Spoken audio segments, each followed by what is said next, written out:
We're working very closely with their tribal council, SCRDC, and they're providing other support that's needed. Tonight, wildfires across Western Canada, too close for comfort, have communities scrambling to help each other out. Gunshots day and night. This has gotten a little bit too much now for our community. It has to stop. Kanesatake disbanded their police force years ago. Now they want them back. And demonstrations against pipelines begin to flare up again in the northern United States.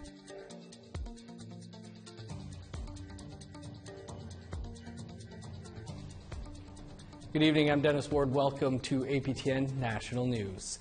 Out of control wildfires continue to sweep across the prairies in northern Ontario, forcing people to evacuate their homes and communities. In Manitoba, First Nation communities are being evacuated due to the fires and the smoke. With more, here's Daryl Stranger. 4 First Nations from eastern Manitoba are being evacuated due to wildfires and smoke. Now, more than 1,000 people from Pungassi, Barons River, Bloodvein, and Little Grand Rapids First Nations are being evacuated to Winnipeg and Brandon. Now, most of those evacuations are happening through smaller planes.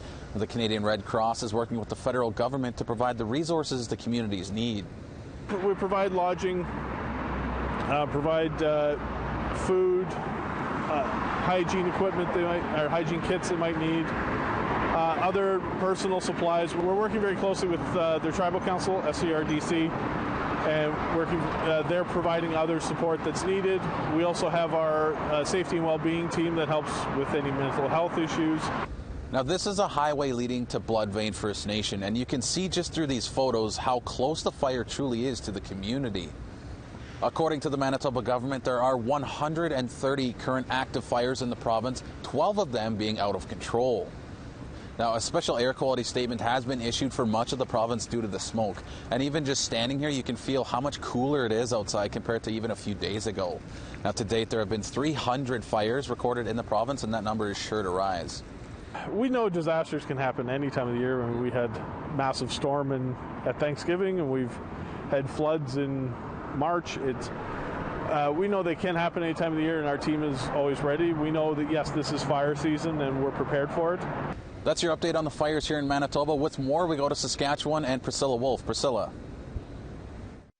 Thanks, Daryl. The situation here in Saskatchewan is very similar. There are currently 171 fires in the province, and 23 of those are not contained. Because of fires and smoke, 6 communities in the north and north central have been evacuated. Buffalo River Dene Nation, Peter Ballantine Cree Nation, Grandmother's Bay, Red Earth, Shoal Lake, and Pakwa. Evacuees are currently being accommodated in Prince Albert, Saskatoon, and Regina. The fires have affected air quality in the south, causing smoke to blanket much of the province. An air quality alert has been issued for the north and east parts of the province for the next few days. It did rain over the weekend in the north, and the weather forecast says it will be cooling down, so that will help with the situation. Unfortunately, it's only mid-July, and fire season is not over yet. Scary scenes there, and in British Columbia, a new and explosive wildfire in the interior has forced the evacuation of hundreds of homes. A local state of emergency has been declared due to a fast-moving wildfire burning north of Osoyoos. Around 260 homes are being evacuated as the 700-hectare fire burns out of control. An evacuation order has also been issued for the 3,000-hectare White Rock Lake fire burning between Kamloops and Vernon. First Nations leaders are joining the growing calls for the province to declare a state of emergency. We're getting a lot of grandiose statements of solidarity and support from the Prime Minister and the Premier, but that's no replacement for fire trucks and firefighting equipment. Well, due to all these fires, the air across practically all of western and parts of central Canada will be an issue once again as wildfire smoke chokes the sky. Environment Canada has issued dozens of air quality and smog advisories from BC to Quebec and as far north as the Northwest Territories. The greatest concern is for those who have underlying health conditions, as well as children and the elderly. People with asthma, for example, may experience symptoms such as increased coughing, throat irritation, headaches, or shortness of breath. Environment Canada advises limiting the amount of time being spent outside. In other news, another BC First Nation will wade into the dangerous waters of LNG exports in northwestern British Columbia. The Nisga'a Nation will have a proposal to build a $10 billion export facility, complete with pipeline ready to go. Rob Smith talked with the Nisga's president to ask why court is possible controversy. The $10 billion floating terminal would be built on Nisga'a territory. The government admits there is still a long road ahead before construction can begin. The Nisga'a Nation has been actively pursuing LNG development since 2014. We saw it as very important for our economic aspirations. We're looking at a project that will support our vision for not only self-determination and the opportunity to develop a net zero LNG facility on our land, because the Nisga'a Nation has been very concerned about the ever-changing climate. With climate change now a reality, the Nisga'a recognize the need for mitigation of damage to the environment, but can't pass up what promises to be a lucrative deal. It's that the total direct and the indirect economic impact of the project across natural gas development, the infrastructure, and the LNG processing facilities is in the range of $55 billion over 30 years. The business of LNG in this part of the country is tricky. There have been nearly 20 proposals, with only one in construction.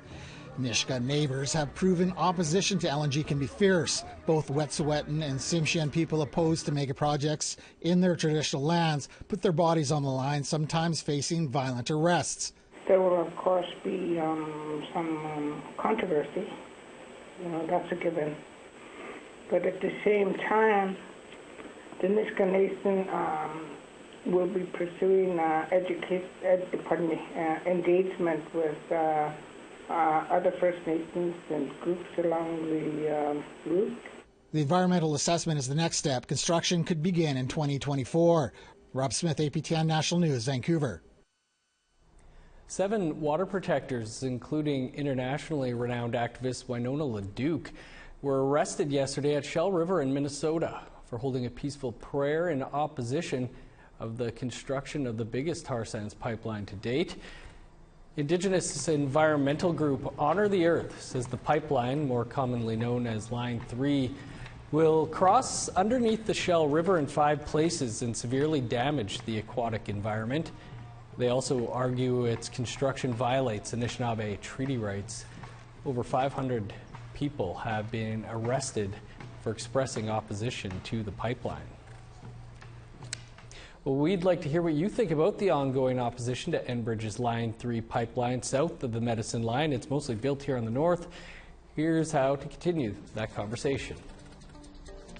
You can send your emails to news@aptn.ca or leave a comment on our website. That's at aptnnews.ca. You can also find us on Facebook, Twitter, Instagram, YouTube, and TikTok. Follow APTN News to join the conversation and see our latest stories. The BC government announced the appointment of 2 First Nations liaisons today to help communities search for graves at the 18 former residential schools in the province. Charlene Bello and Lydia Sweetsum were announced at a press conference today, and the communities can now access the $12 million in funding announced in late June. Kamloops First Nation first announced they had found 215 unmarked graves in May 2021. That led to several more revelations in the months that followed, including 751 graves at Cowessess First Nation's former Maryville residential school in Saskatchewan. Former chief of the Iktemik First Nation, Charlene Bello, says she looks forward to closure for her own family. My own great-grandfather committed suicide at St. Joseph's Mission Residential School. They buried him there without telling our family. This was during a period of time when flogging was at its worst. They strung our children on poles and lashed them until they passed out. The National Indian Residential School Crisis Line is available for survivors and others who might need support. That number is 1-866-925-4419. While COVID-19 cases are on the wane in Nunavut, life is returning to normal. But that comes with some major challenges. That story and more still to come.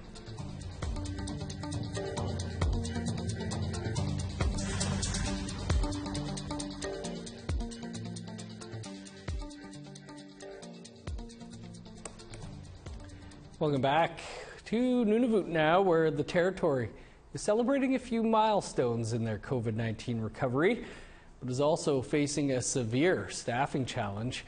Kent Driscoll joins us from Iqaluit. Kent, what can you tell us about how Nunavut is facing COVID? The good news? Some Nunavummiut are going back to work. Since the beginning of the pandemic, Nunavut-based workers at Nunavut mines have been staying home and earning 75% of their regular pay to avoid a mine outbreak reaching a Nunavut community. Now, the Baffinland iron ore mine near Pond Inlet, Nunavut, has announced that their outbreak is over, and they're beginning to bring Nunavut staff back. Another positive? It's been 28 days since the last positive case of COVID-19 in Iqaluit has recovered, which means the outbreak is officially over.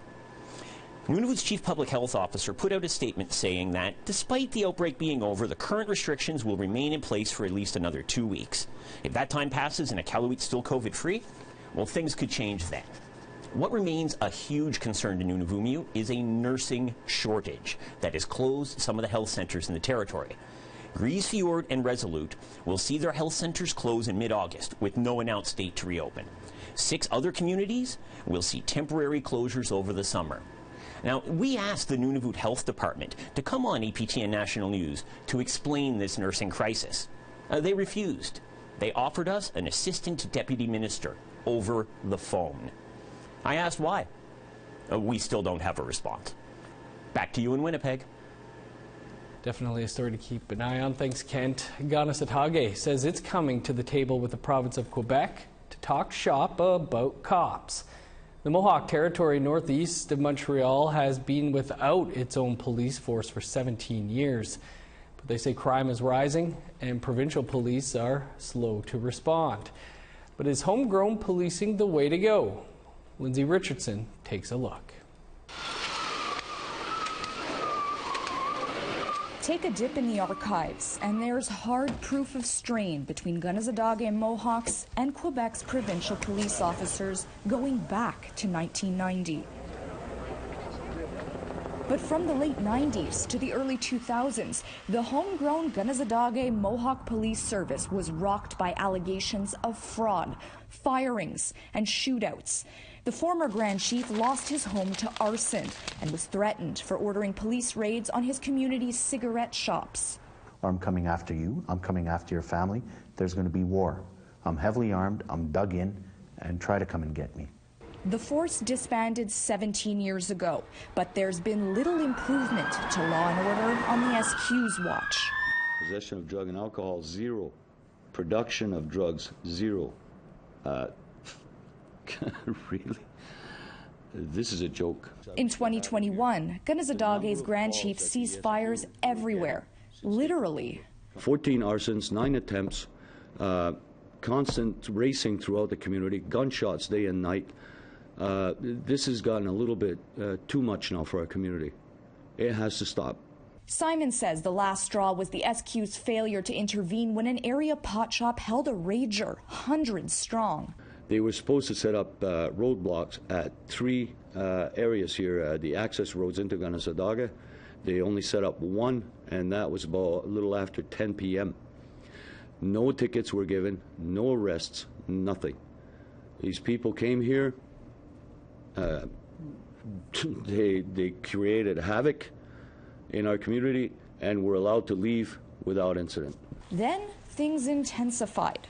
On Canada Day, an alleged Hells Angels member was murdered within community limits. So Simon went up the ranks to Quebec's Ministries of Indigenous Affairs and Public Security, urging them to sign a new policing agreement with Kanesatake and put more boots on the ground. We learned from our mistakes that we made in the past. We're not going to repeat them, but the community does need a service that will protect everyone equally. The plan is an ambitious one. Some call it unrealistic. But you can't believe that tomorrow I have a magic wand and I bring in a police force, that those things will mysteriously stop. There's a root cause to all the problems that are happening, and policing is not necessarily the solution to that. Jeremy Tomlinson grew up in Kanesatake and recently retired from the RCMP. Working as a Ganyagahaga man in an outside police force, Tomlinson filed numerous harassment and toxic workplace complaints. So can a non-Mohawk police force really function on Mohawk territory? This is a very loaded question, because if I look at it in terms of purely operational policing, I mean, anybody can police any community.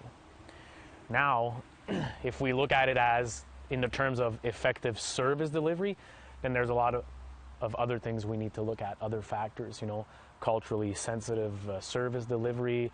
Are your employees able to connect with the community which they're serving? So these are all things that you have to look at in offering a community policing service. 11 of Quebec's Indigenous communities are currently served by the SQ. Kanesatake isn't the only one asking for personalized policing. The Anishinaabe First Nation of Long Point is calling out the SQ for dragging their feet on a recent emergency call, leaving citizens to disarm an armed man themselves. Ben, c'est des gens là, qui sont pas formés pour ça. C'est des gens qui ont mis leur propre vie en danger en agissant de la sorte. However, experts say recruitment is a huge challenge. The Vien Commission report, inspired by the relationship between First Nations and police services, says Indigenous forces can't be created unless an agreement is reached among the communities, the federal government, and the provincial government. There are other factors too: lack of experience, small hiring pool, low operating budget. And as a kicker, young Indigenous people are not interested in the police profession.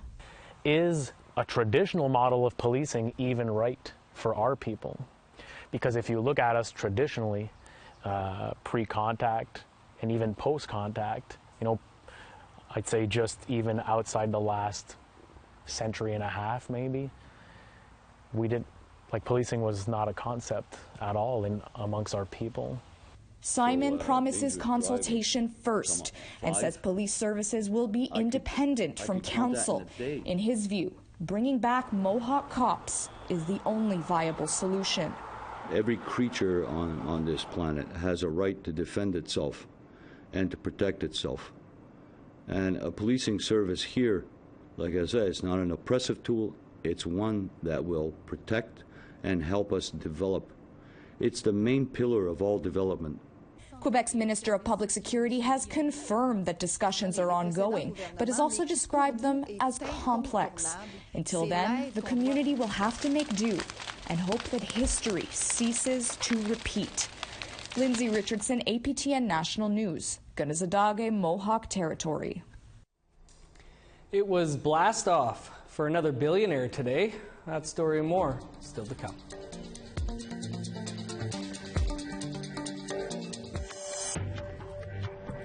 Welcome back. Time now for our photo of the day. Dave Bodley caught a glimpse of the snowbirds flying over Nanaimo, British Columbia on Sunday morning.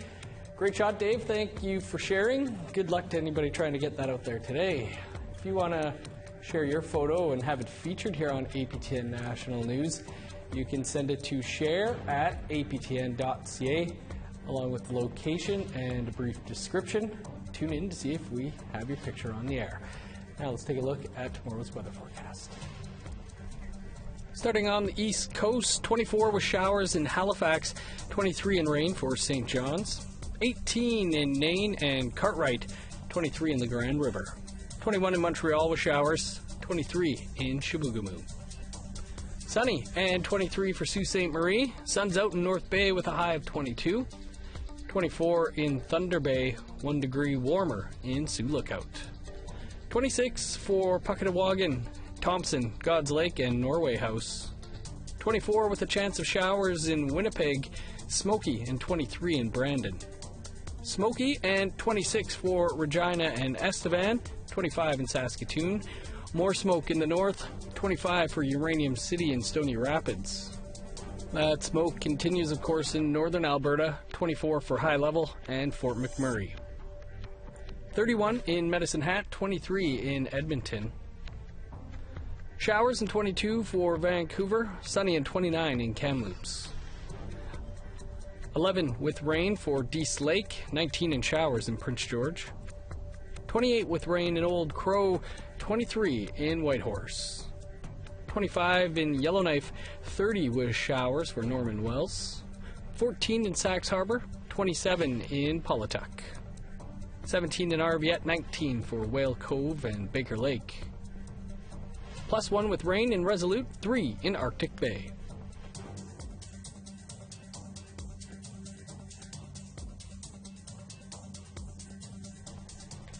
Jeff Bezos is back on Earth after blasting into space earlier today, becoming the second billionaire in just over a week to ride his own spacecraft out of this world. The most profound piece of it for me was looking out at the Earth and looking at the Earth's atmosphere. Every astronaut, everybody who's been up into space, they say this, that it changes them, and they look at it and they're kind of amazed and awestruck by the Earth and its beauty. The Amazon founder was accompanied by a handpicked group made up of his brother, an 18-year-old from the Netherlands, and an 82-year-old aviation space pioneer. His last two are the youngest and oldest to ever fly in space. The Blue Origin New Shepard rocket reached an altitude of about 106 kilometers during the 10-minute flight. That's more than 16 kilometers higher than fellow billionaire Richard Branson's ride 9 days ago. 16 kilometers higher. What a way to spend $1 billion. That is all the time we have for your APTN National News for this Tuesday. For news anytime, you can visit our website, aptnnews.ca. Stick around. An encore presentation of Face to Face is up next. Our guest tonight is filmmaker and Shoal Lake 40 band counselor Angelina McLeod. I'm Dennis Ward. Thanks for tuning in. Have a great night.